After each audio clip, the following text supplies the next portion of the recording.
Ukraine may soon be getting more military aid from the U.S. The Biden administration is expected to announce today that it will be providing the country with controversial cluster munitions. And this comes ahead of the annual NATO meeting in Europe next week.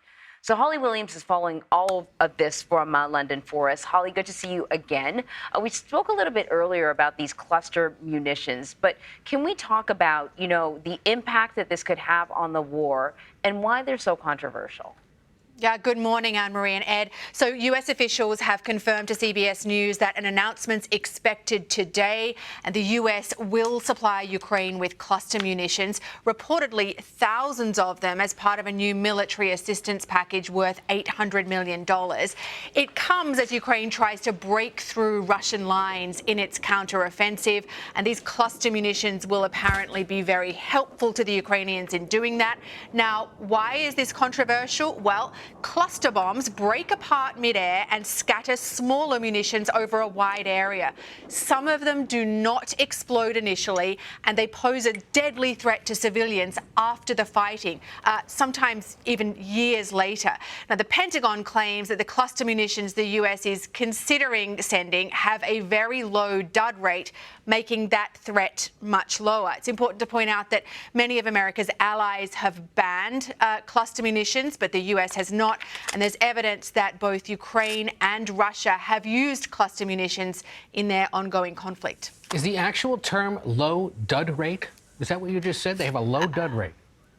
Apparently that is the technical term. Yeah. Well, most of Europe is going to be turning its attention to the NATO summit, which is being held in Lithuania next week. And you're going to get to explain to our viewers here in the United States why Turkey, Hungary, and Sweden are so essential now to the future of the military alliance and how it's going to dominate the conversations next week. Before we get into that, though, let's point out what White House National Security spokesman John Kirby said about the summit on America Decides yesterday.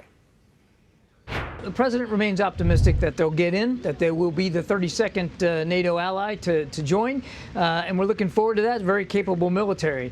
What I can tell you is that discussions are ongoing between Sweden and Turkey, and of course with Hungary as well. We're glad to see that dialogue is continuing, because that's a good sign.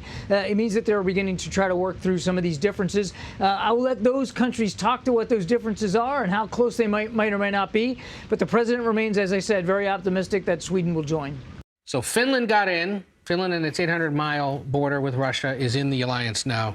Sweden is the holdup because of Turkey and Hungary. Holly, remind us what the conflict's about, and are they going to get in next week? Well, I want to remind you what NATO is about. The North Atlantic Treaty Organization, it's a defensive alliance. It binds the US together with its European allies with a promise to defend each other if they come under attack. And that's the appeal. Now, Finland and Sweden, for many years, just didn't want to join NATO. However, after Russia invaded Ukraine, they very much wanted to join NATO. Finland was already admitted earlier this year, but Sweden's been held up primarily by Turkey. And why is that? Well, Turkey says that members of a group that it considers to be a terrorist organization have been allowed to reside in Sweden. Most of the other countries in NATO very much want Sweden to join, including, as you just heard, then the US. Let's see whether they're able to negotiate around this, come up with a solution at that leaders summit next week in Lithuania.